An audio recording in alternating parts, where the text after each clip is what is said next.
गरुड़ पुराण के अनुसार नहीं नहाने वाले को क्या सजा मिलती है, जानिए। आज के समय में स्नान तो सभी करते हैं, बिना स्नान किए कोई भी अपने कार्य पर नहीं जाता है। फिर भी आज के समय में कुछ लोग ऐसे होते हैं जो कभी कभी स्नान करते हैं। ऐसे व्यक्तियों के लिए धर्म शास्त्रों पुराणों क्या कहती, चलिए जानते हैं।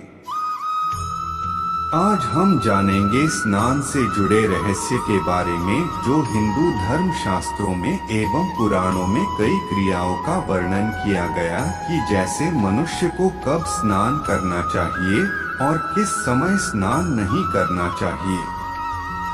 और साथ ही हिंदू धर्म पुराणों में स्नान के कई प्रकार भी बताए गए।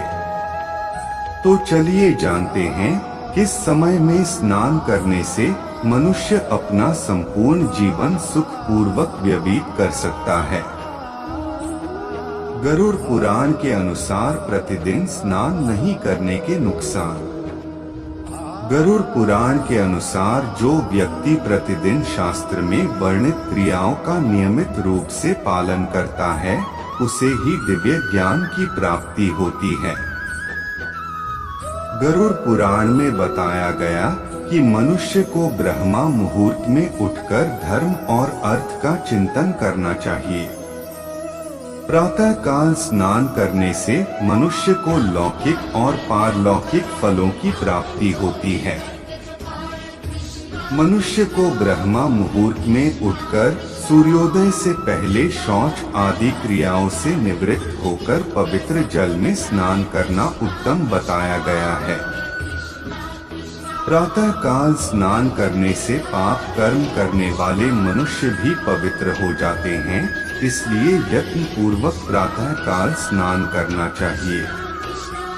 गुरु पुराण के अनुसार भगवान परम पिता ब्रह्मा देव पक्षीराज गरुड़ को स्नान से जुड़े लाभ के बारे में बताते हुए कहते हैं कि रात्रि में मनुष्य जब बड़े आराम पूर्वक से सो रहा होता है, तब उसके मुख से लार आदि अपवित्र मल गिरते रहते हैं, जिससे मनुष्य का शरीर अपवित्र हो जाता है। इसलिए सुबह उठकर धार्मिक कार्य करने से पहले स्नान करके इस शरीर की अपवित्रता को दूर करना अति आवश्यक है। इसलिए मनुष्य को चाहिए सुबह उठकर प्रातःकाल नियमित आवश्यक क्रियाओं से निर्वृत्त होकर सबसे पहले स्नान करें, उसके बाद ही कोई धार्मिक कार्य करें। उसके बाद आगे ब्रह्मा जी कहते हैं, बिना स्नान किए धार्मिक कार्य करने से कोई भी फल नहीं मिलता। इसके विपरीत बिना स्नान किए हुए धार्मिक कार्य करने वाला मनुष्य गरुड़ पुराण के अनुसार पापी माना जाता है और उस मनुष्य को हमेशा दुख और कष्टों का ही सामना करना पड़ता है।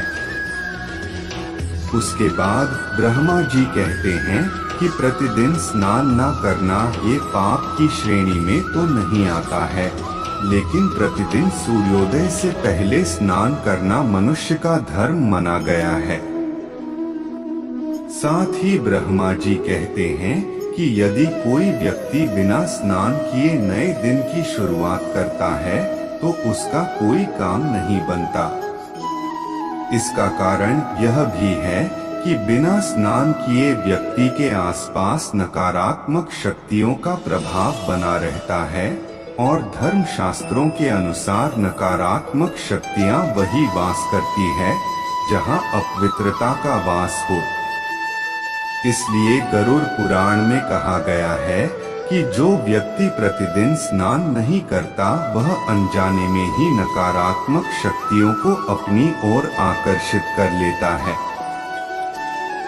गरुड़ पुराण में अलक्ष्मी, कालकर्णी, क्लेशद्वेष त्रुटि जैसी ताकतों को अनिष्ट कार्य शक्तियां बताया गया है। इन अनिष्ट कार्य शक्तियों में कालकर्णी विघ्न डालने वाली शक्ति है, अर्थात जो व्यक्ति प्रतिदिन स्नान नहीं करते, उनके कार्यों में विघ्न आने की प्रबलताएं बढ़ जाती है।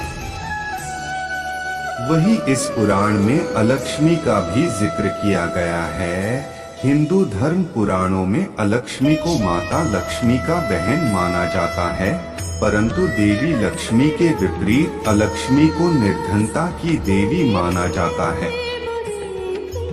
गरुड़ पुराण के अनुसार प्रतिदिन स्नान नहीं करने वाले व्यक्ति कभी धनवान नहीं बन सकता, क्योंकि इनके घर में सदा अलक्ष्मी का वास होता है। स्नान न करने वाले व्यक्ति के हाथ सदा असफलता ही लगती है और वह यश की प्राप्ति नहीं कर पाता। इसके अलावा ब्रह्मा जी आगे कहते हैं कि स्नान न करने वाला व्यक्ति अपने निजी जीवन में भी भारी क्लेश से घिरा रहता है, और साथ ही यह भी माना जाता है कि स्नान करने से दुष्ट स्वप्न और दुर्विचार से होने वाले पाप भी धुल जाते हैं और मनुष्य अपने दिन की शुरुआत इन पापों से मुक्ति पाकर करता है। दोस्तों, आज के लिए बस इतना ही। मिलते हैं अगले वीडियो में। जय श्री कृष्णा।